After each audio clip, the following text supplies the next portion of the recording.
Le premier problème que l'on voit dans toutes les copies, qu'il s'agisse de l'ESSEC ou de l'ESCP, c'est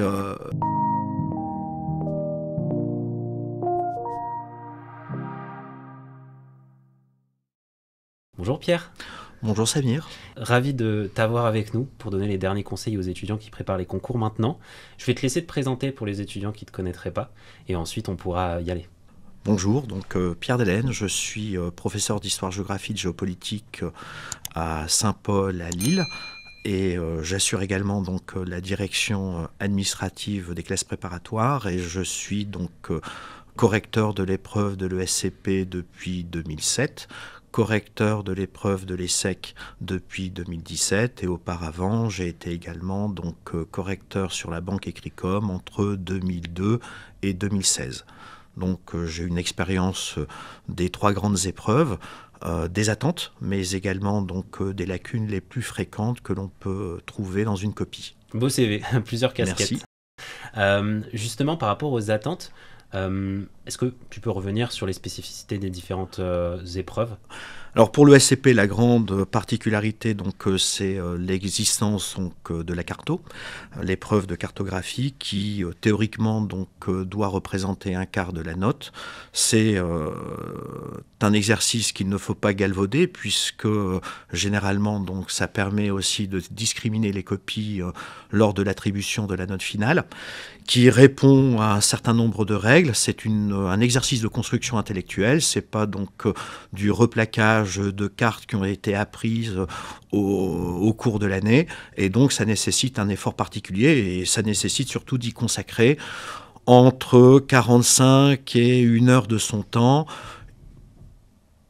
particulièrement donc à la fin de l'épreuve. Certains disent qu'il faut commencer par la carte. Je suis assez réservé là-dessus, puisque très souvent le plan de la dissertation peut aider également donc à construire la carte. Et donc on a nécessairement une dissertation qui va être un petit peu plus réduite si on consacre le temps imparti à l'exercice de cartographie.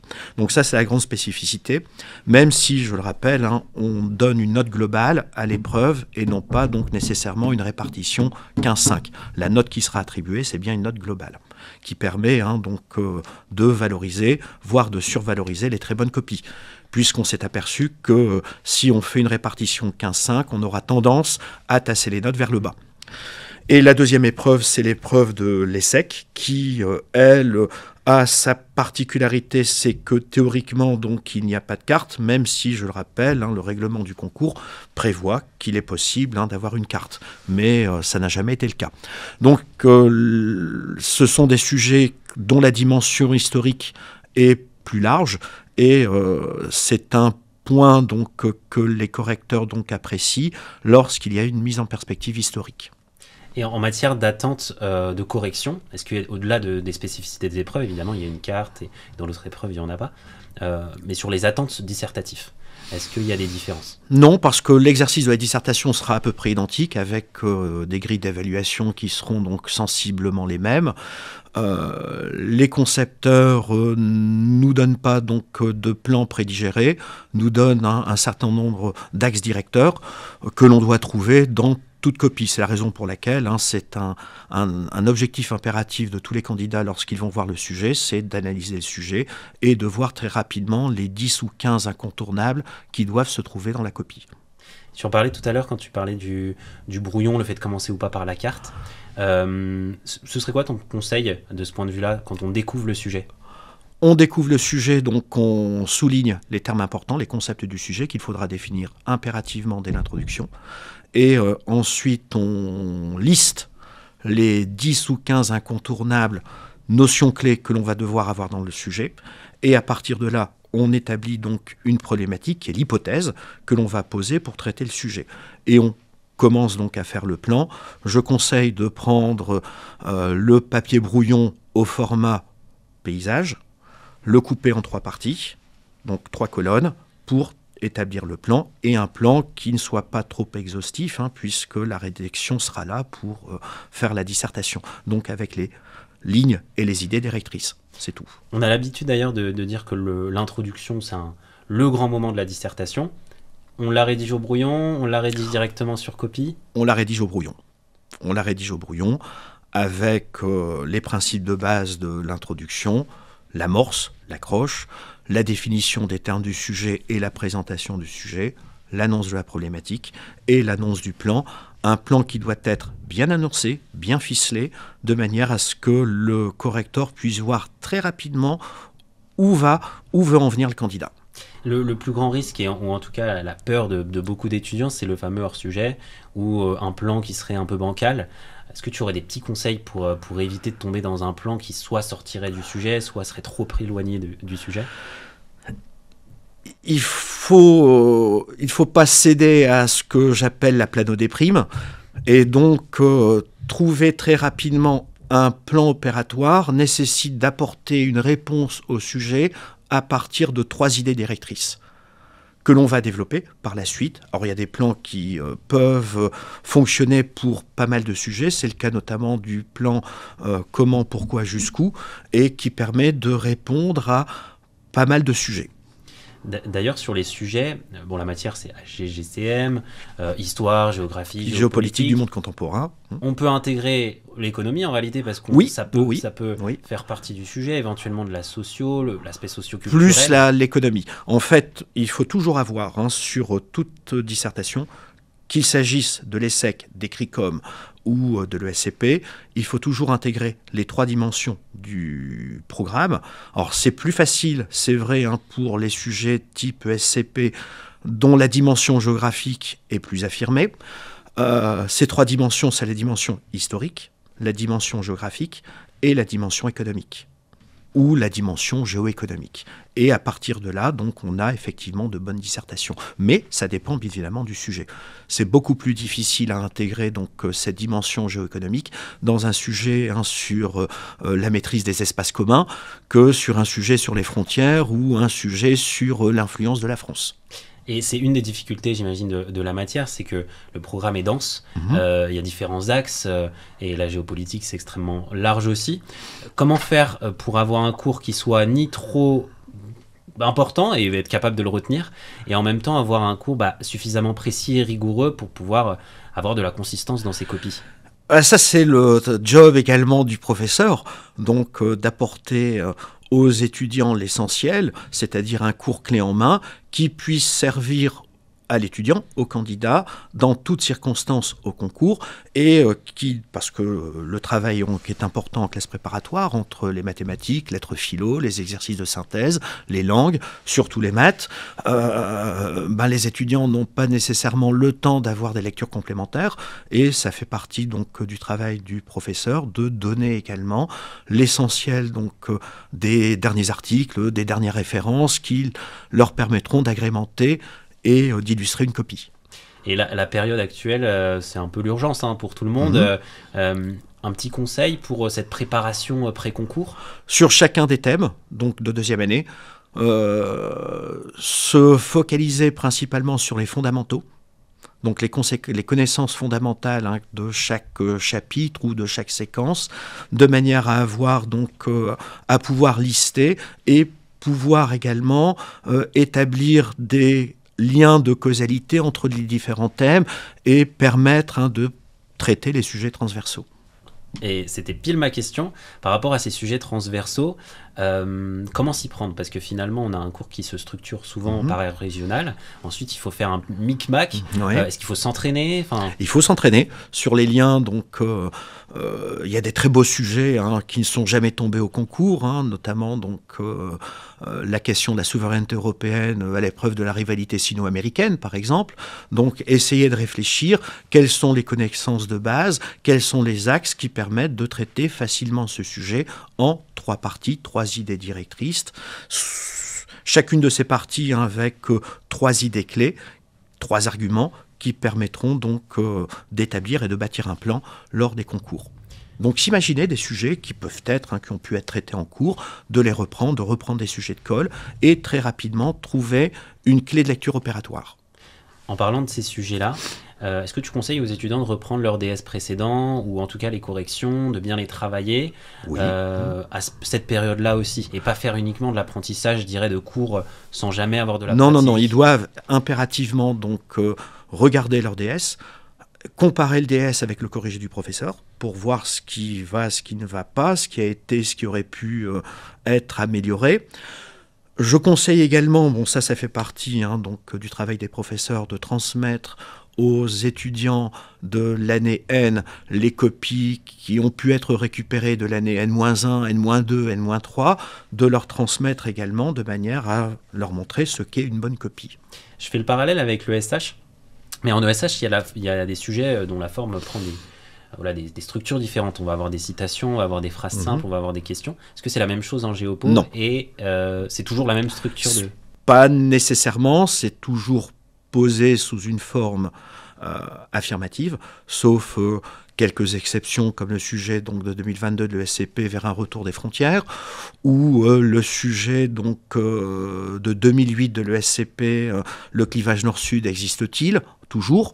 Donc le sujet posé sous forme d'interrogative est assez rare, et ce sont donc des sujets qui sont posés de forme lapidaire donc, et à la forme affirmative. Instabilité, violence en Amérique latine, ou les stratégies, le contrôle des routes stratégiques, un facteur d'affirmation des puissances. Donc, alors ça nécessite aussi aux candidats de bien maîtriser un certain nombre de concepts que l'on retrouve très souvent dans nombre de sujets. Justement, ces concepts-là, souvent les étudiants vont les apprendre donc, dans le cadre de définition.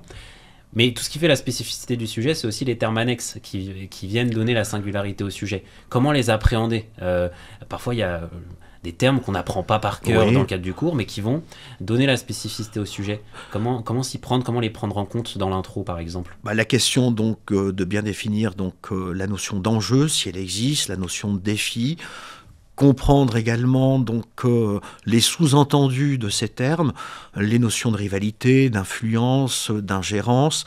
Je conseille à chaque candidat, à chaque étudiant d'avoir un petit lexique, un petit répertoire et de définir tous ces concepts. L'hégémonie, la souveraineté, la stratégie. Donc, et puis il y a des définitions qui permettent justement donc, d'éviter un certain nombre de biais de tomber dans leur sujet. En matière de plans, est-ce qu'il y a des plans types que tu conseilles? Est-ce que le fameux plan dialectique ou est-ce qu'on peut sortir de ce cadre-là? Alors, impérativement, donc qu'il s'agisse de l'épreuve de l'ESSEC ou de l'épreuve de l'ESCP, le plan chronologique, le plan dit historique, est aujourd'hui à proscrire. On est davantage dans le cadre d'un plan analytique, où le candidat va devoir donc axer sa réflexion et répondre à l'hypothèse qu'il a posée par une démarche cohérente, en structurant de façon donc cohérente et affinée chacune des parties. Alors il y a des plans qui peuvent fonctionner donc assez bien, qui permettent de répondre à pas mal de problématiques. Je l'évoquais tout à l'heure, c'est le plan comment, pourquoi, jusqu'où, qui est opérationnel et opératoire pour nombre de sujets. Je prends par exemple un sujet qui me tient à cœur, l'Occident et ses ennemis, qui n'est jamais tombé non plus, qui peut également susciter donc un intérêt chez les concepteurs d'épreuves, même si, je le rappelle, donc les correcteurs d'épreuves ne connaissent pas les sujets qui vont être donnés. Je tiens à le préciser. Quand on prend un sujet sur l'Occident et ses ennemis, on peut imaginer donc un plan en 3 parties avec une première partie qui sont les ennemis de l'Occident. Donc ça permet de lister les puissances revanchardes, le Sud global, remettant en question donc l'hégémonie occidentale. Pourquoi sont-ils les ennemis de l'Occident? On peut donc également avoir donc les références historiques, la question de la compétition économique et à quoi ça contribue. Est-ce que ça génère donc est-ce que c'est à la matrice de ce que l'on appelle la désoccidentalisation du monde, et quelles sont les capacités de résilience de l'Occident? C'est opératoire, on répond en 3 parties, c'est clair, le correcteur voit très vite où veut en venir le candidat. Donc ce sera fait en fonction du sujet, même c'est très souvent en fonction du sujet. Donc, instabilité, violence en Amérique latine, on peut également, donc, à partir d'une problématique montrant en quoi les instabilités et les violences en Amérique latine constituent donc un blocage ou un facteur de blocage du développement, on expose l'instabilité, les violences, on les explique et on montre en quoi donc ça constitue un frein au développement. Très bien. Sur la formulation justement de la problématique, il y a des formules toutes faites ou pas, de la même façon? Pas nécessairement. La question qui doit être posée, je dis bien, c'est une hypothèse, on est dans une démarche hypothético-déductive, on pose une hypothèse, on établit un plan qui va accréditer ou pas cette hypothèse et on y répond en conclusion.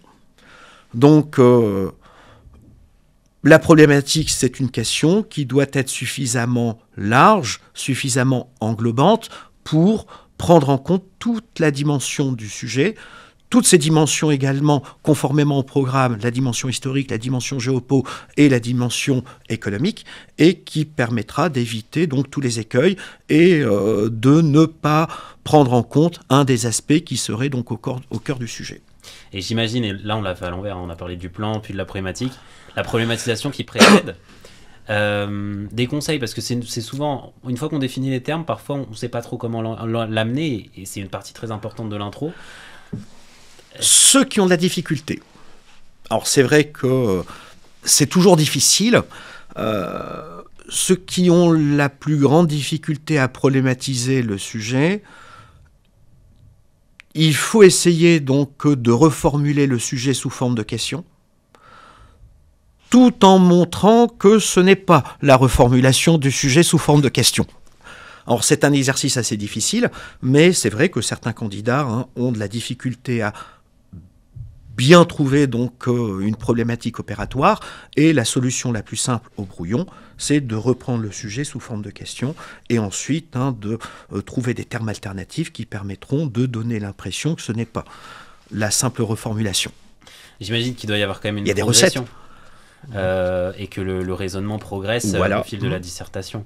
C'est la raison pour laquelle, à partir du moment donc on a posé cette question simple, globale, on y répond à partir de 3 axes qui vont guider donc les 3 parties du plan. Et impérativement en histoire-géographie, un plan structuré en 3 parties. Pas de parties. Pas de parties, 3 parties. Ça reste encore une des règles de base en histoire-géographie, même si certains donc considèrent qu'on peut donc répondre à un sujet en 2 parties. Le plan en 3 parties sera valorisé à la fois donc à l'ESCP comme à l'ESSEC. Très bien. Donc là, on a quasiment fait toute l'intro. Un petit mot sur l'accroche, même si je sais que ça va pas changer une note, mais ça peut donner, ça peut mettre de bonne humeur un correcteur, disons.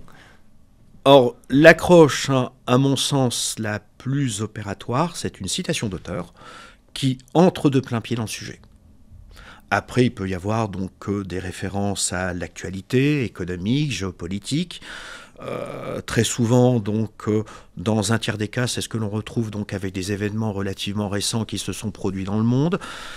Ça peut être également une référence donc à un titre d'ouvrage suffisamment récent et qui prend en compte le sujet. Je parlais tout à l'heure de l'Occident et ses ennemis. L'accroche qui va de soi, c'est la référence au livre de Jean-François Colosimo, L'Occident ennemi numéro 1. Donc on est bien au cœur du sujet et on donne très rapidement quelques idées forces de ce livre permettant ensuite d'embrayer sur la présentation du sujet, la définition des termes du sujet et la problématique. Justement, sur cette citation, est-ce qu'on doit en retrouver d'autres au fil de la copie des citations ? Quelques-unes, mais il ne faut pas tomber dans le piège de ce qu'on appelle le name dropping, c'est-à-dire en fait une copie qui ne serait qu'une juxtaposition de citations, de références. Il faut qu'il y ait des références, c'est important, quelques titres d'ouvrages, quelques références solidement acquises, où le candidat sait effectivement de quoi il parle.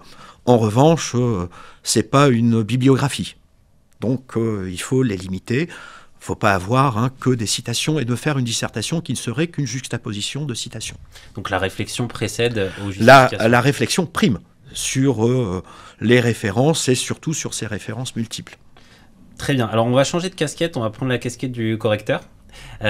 Au concours, par rapport à toutes ces étapes-là, si tu devais faire un petit condensé de ce que tu retrouves généralement, quels sont les plus grands écueils que les étudiants commettent quand ils n'arrivent pas à décrocher la moyenne globalement ?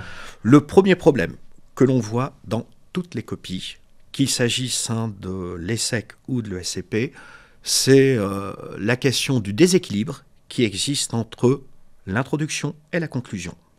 L'introduction est très souvent surdimensionnée, par rapport à une conclusion qui va être quasiment réduite à sa plus simple expression, avec 5-6 lignes, et des introductions qui, au contraire, font 2 pages et demie. Donc là, c'est impératif, il faut réduire la taille de l'introduction. Elle doit faire 1 page et demie maximum, et augmenter également la taille de la conclusion. Donc ça, c'est un premier écueil à éviter.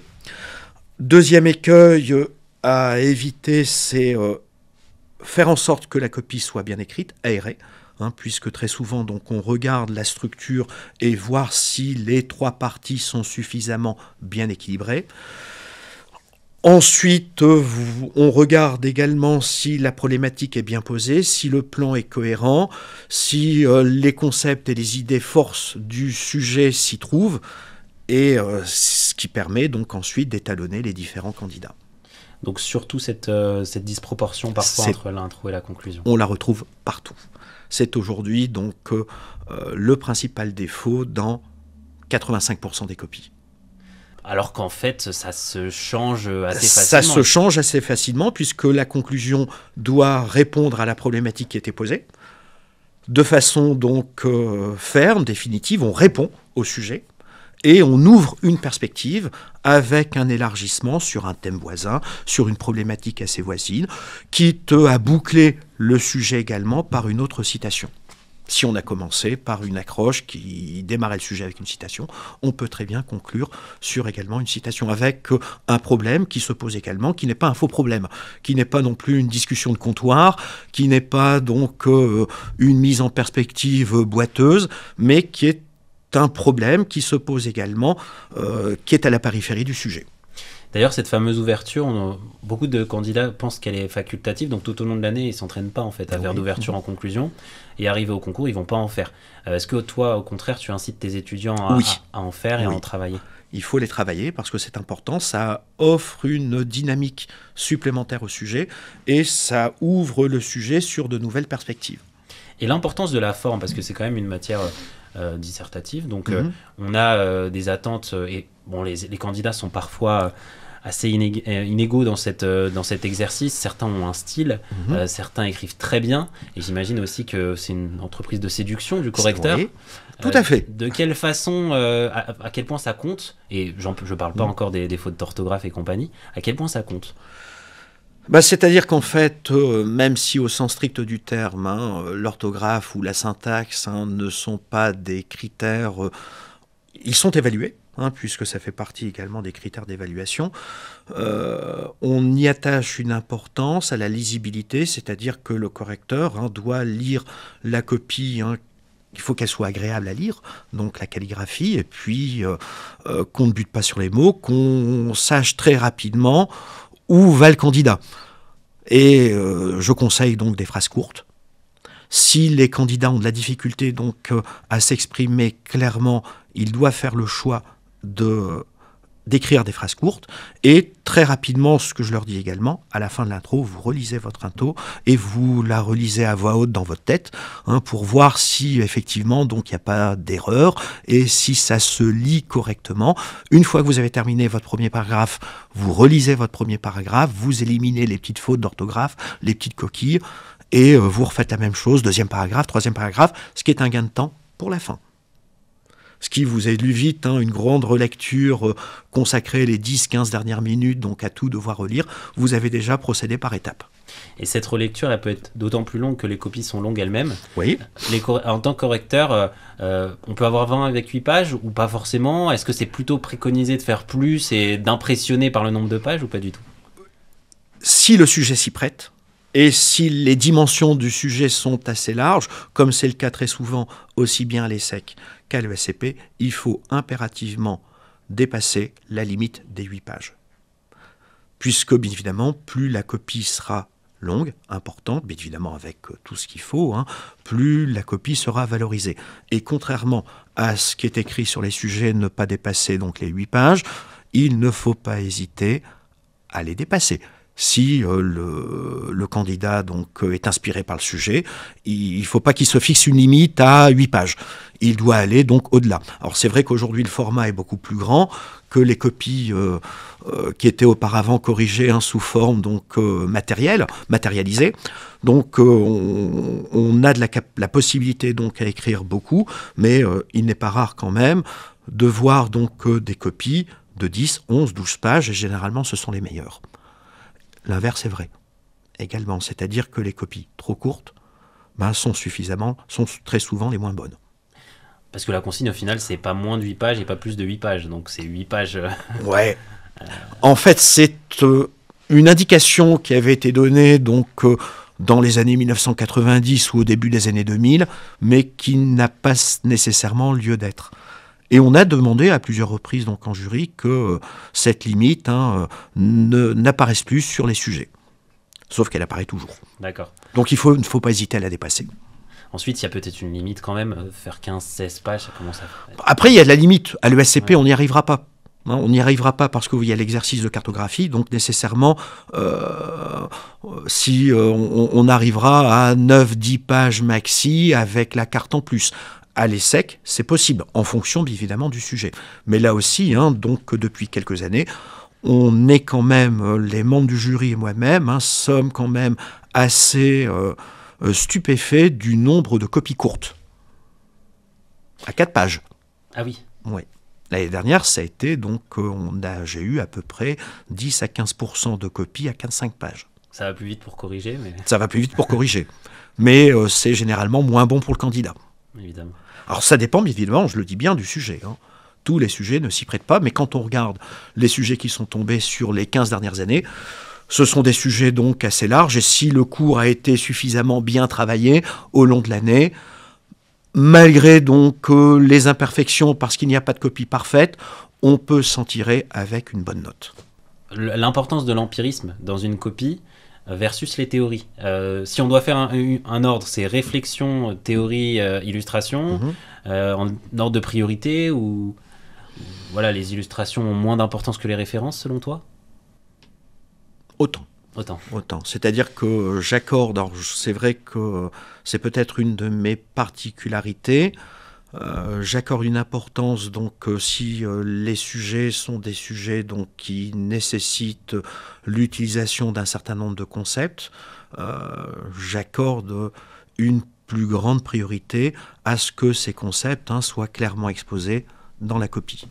Par rapport à la cartographie, est-ce qu'on est obligé d'être un peintre, que la carto soit très jolie pour avoir une bonne note ? Ça joue parce que les qualités graphiques apparaissent également en termes de critères d'évaluation.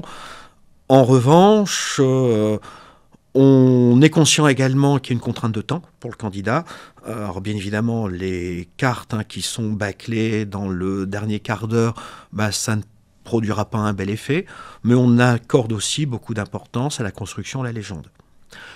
Je rappelle que c'est un exercice obligatoire, que certains candidats s'en dispensent et que, bien évidemment, le fait de ne pas faire la carte permet au candidat de disposer de plus de temps pour faire la dissertation. Il n'a pas respecté les règles du concours, puisque le règlement dit bien que la carte est obligatoire. Donc c'est important de la faire et c'est fondamental, c'est obligatoire. Et parce que c'est peut-être un calcul, ils se disent peut-être que pas grave, je serai noté sur 15... ou en tout cas, mais on perd des points inutilement, alors que parfois donc la carte vient en illustration du sujet, permet donc d'apporter donc de visualiser la problématique du sujet, et donc elle doit être réalisée. Par contre, ce qui est important également, il n'est pas utile, et ça on le voit aussi à l'ESCP, de mettre dans la copie les figurés ponctuels ou les figurés de surface qui ont été utilisés dans la carte. Ça n'a aucun intérêt. Et ça ne rapporte pas de points. En revanche, on peut mettre entre parenthèses, voir carte. Donc là, c'est un rappel à la carte, mais on n'est pas obligé. Et ça n'a, je dis bien, ça ne présente aucun intérêt de mettre dans la copie des figurés. Bonne idée ou mauvaise idée d'apprendre les cartes, des cartes types et de les recaser, entre guillemets, en copie ? C'est un outil, il faut savoir les utiliser. Donc très souvent parce que sur certains sujets, les thématiques qui peuvent être abordées sont des thèmes qui reviennent systématiquement. Donc nécessairement, on peut avoir, à partir de 4-5 cartes, on peut remodeler de nouvelles légendes qui permettront de reconstruire une carte, le cas échéant, au concours. Mais je dis bien, à chaque sujet correspondra une carte. Donc il y a un travail d'adaptation. Il y a un travail d'adaptation par rapport au sujet. D'accord. Et ça découle aussi du plan proposé. Et ça découle du plan proposé. Et le plan, très souvent, le plan peut servir également de base pour construire sa carte et construire la légende de la carte. Pour cette année 2025, on a parfois des chouchous, des thèmes chouchous. J'aimerais bien connaître les tiens. Alors sachant, et on l'a rappelé tout à l'heure, que tu n'es pas concepteur. Non. Et que les concepteurs sont indépendants, notamment en géopolitique. Et évidemment, ce sera des pistes pour les candidats, mais qu'il ne faudra pas faire d'impasse dans les révisions. Mais est-ce que tu as des thèmes qui, selon toi, sont intéressants, parce qu'ils ne sont pas forcément beaucoup tombés ou jamais tombés. Ou alors qui s'inscrit dans l'actualité, par exemple. Je l'évoquais tout à l'heure, donc c'est la question de l'Occident. C'est une question qui aujourd'hui donc se pose avec la problématique du basculement du monde, la question donc de la mise en place, pour reprendre Dominique Moïsi, d'un ordre tripolaire entre Occident collectif, Sud global, Orient global également, la notion, la désoccidentalisation du monde, la revanche des nations ou de certaines nations, l'émergence de néo-empires contre l'Occident. Donc c'est un très beau sujet, très belle thématique qui pourrait, si ce n'est pas cette année, dans les années à venir, donc faire l'objet d'un très beau sujet et particulièrement discriminant, qui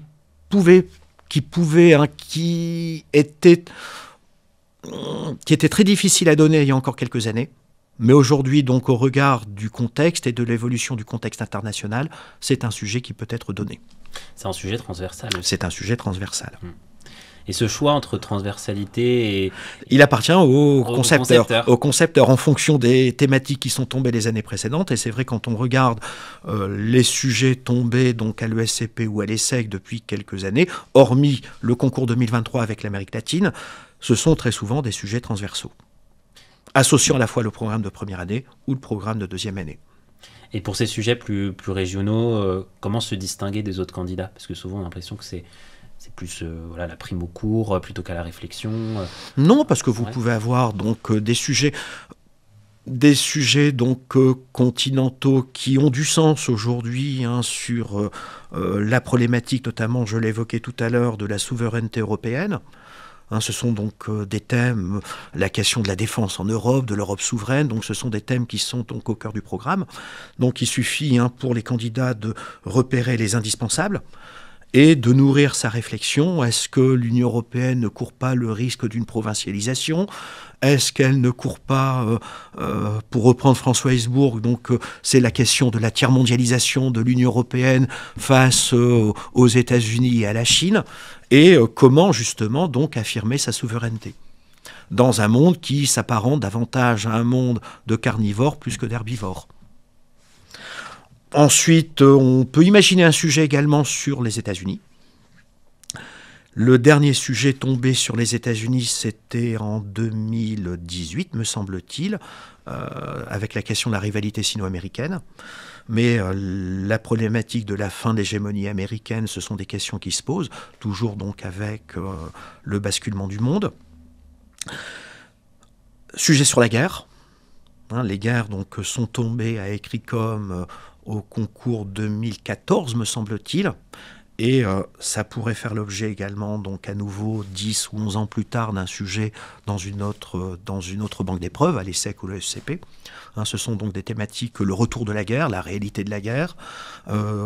Sommes-nous encore dans un monde post-bellum, pour reprendre la formule de Stéphane Rosière, ou alors dans un monde néo-bellum, avec la multiplication des guerres chaudes limitées. Donc ça, ce sont des questions qui se posent. J'ai posé comme sujet donc à mes étudiants cette année les États-Unis et les espaces maritimes. qui permettait de mettre en lien une thématique de première année avec un thème au programme en deuxième année des États-Unis, pour bien montrer en quoi les espaces maritimes sont consubstantiels à l'exercice de la puissance américaine. N'y a-t-il pas donc des limites à cette puissance américaine sur les espaces maritimes, et en quoi est-elle contestée, notamment avec la montée en puissance de la marine chinoise? J'y pense parce que, bon, c'est peut-être une déformation professionnelle, mais en ESH, quand j'entends guerre, est-ce que c'est la guerre au sens militaire, conflit armé? Non, justement, donc, effectivement, puisque la guerre ici, c'est la guerre dans une approche qui doit être pluridimensionnelle. Les différents types de guerres, la guerre mosaïque, la guerre hybride, les guerres asymétriques, les guerres civiles, ensuite les guerres sous le seuil, et puis on va évoquer bien évidemment toutes les questions qui vont être liées aux guerres d'influence et à la guerre économique. Donc la polysémie des termes, se poser la question. Oui, donc quel sens recouvre un terme dans toute dans toutes ces dimensions. Quand on lit les bonnes copies, parce que c'est souvent un conseil aussi qu'on donne de se nourrir de bonnes copies dans la préparation, parfois on se rend compte qu'on va avoir des copies très bien notées mais très différentes, et donc avec un plan différent, etc. C'est quoi qu'est-ce qui unit toutes ces bonnes copies selon toi? Qu'elles répondent au sujet, tout d'abord, et puis chaque correcteur va avoir sa subjectivité qui lui est propre, et donc son niveau d'appréciation qui sera personnel. Alors, dans les concours, qu'il s'agisse de l'ESSEC, de l'ESCP ou des CRICOM, il n'y a pas de double correction comme aux corrections de concours de l'éducation nationale, CAPES ou AGREG. Donc, le correcteur reste souverain dans la détermination de l'évaluation, mais on a des garde-fous. Bien évidemment, on a un objectif de moyenne par paquet sur l'ensemble du lot. On a un objectif également d'écart type qu'il faut respecter parce que ça fait partie aussi de la règle du jeu qu'il va falloir respecter.